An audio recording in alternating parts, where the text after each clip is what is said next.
Hi friends, ఈరోజు మన Rajeshwari kitchen ఛానల్లో ఆనియన్ పకోడీ ఎలా వేసుకోవాలో చూద్దాము. ఆనియన్ పకోడీ అంటే ఇష్టం లేని వాళ్ళు ఎవ్వరూ ఉండరు. చిన్నవాళ్ళ దగ్గర నుంచి పెద్దవాళ్ళ వరకు పకోడీ అంటే ఇష్టం లేదు, వద్దు అనేవాళ్ళు ఎవరు ఉండరు.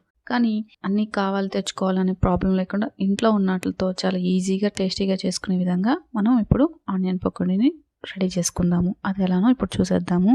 ఇక్కడ నేను 4 పెద్ద ఉల్లిపాయలు, ఈ ఉల్లిపాయ ముక్కలు సన్నగా కట్ చేసుకుని విడివిడిగా వచ్చేటట్టు ఒకసారి వీటిని తీసుకోవాలి. దీంట్లో రుచికి సరిపడా సాల్ట్ వేసుకుని దాన్ని బాగా కలిసే వరకు కలుపుకోవాలి. ఇలా కలుపుకోవడం వల్ల ఆనియన్లో ఉన్న వాటర్ బయటకు వచ్చేస్తుంది. దానిలోనే వాము కూడా వేసుకోవాలి. ఇలా వాము వేసుకోవడం వల్ల చాలా రుచిగా ఉంటుంది పకోడీ. దానిలోనే వంట సోడా కూడా వేసుకుని కలుపుకోవాలి.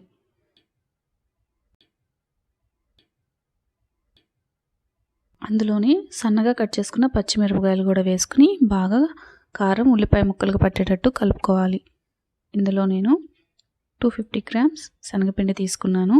ఇది కూడా వేసుకుని బాగా ఉల్లిపాయలకి పట్టేటట్టు కలుపుకోవాలి. ఉల్లిపాయలో ఉన్న తేమ ఈ పిండి అంతా కలిసాక మనం కొంచెం కొంచెం కాడికి వాటర్ యాడ్ చేసుకుని పకోడీ పిండిని రెడీ చేసుకుందాము.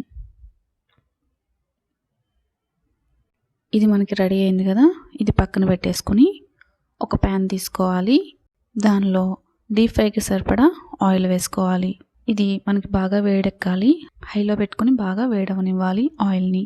ఇది వేడెక్కింది కదా, ఇది సిమ్లో పెట్టేసుకుని ఇప్పుడు మనం చిన్న చిన్నగా పకోడీలు వేసుకోవాలి. ఇవి మనకి రెండు వైపులా తిప్పుకొని గోల్డెన్ కలర్ వచ్చే వరకు ఫ్రై చేసుకోవాలి.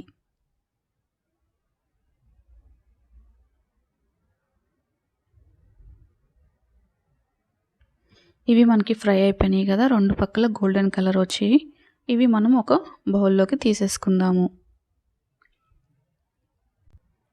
అంతేనండి, ఎంతో టేస్టీగా ఉండే పకోడీ మనకి రెడీ అయింది.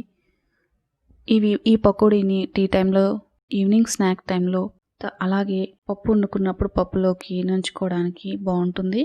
అలాగే పప్పుచారు, సాంబార్ పెట్టుకున్నప్పుడు ఎప్పుడు అప్పడాలు వడియాలు కాకుండా ఇలా పకోడీలు వేసుకుని తినండి. ఒక ముద్దే ఎక్కువగా తింటారు పిల్లలు ఇష్టంగా పకోడీని పెట్టుకొని. ఈ వీడియో మీకు నచ్చినట్లయితే లైక్ చేసి షేర్ చేయండి. ఇప్పటి వరకు మన ఛానల్ని మీరు సబ్స్క్రైబ్ చేసుకోకపోతే సబ్స్క్రైబ్ చేయండి. ఈ పకోడీ మీకు నచ్చినట్లయితే కామెంట్ చేయండి. Thanks for watching.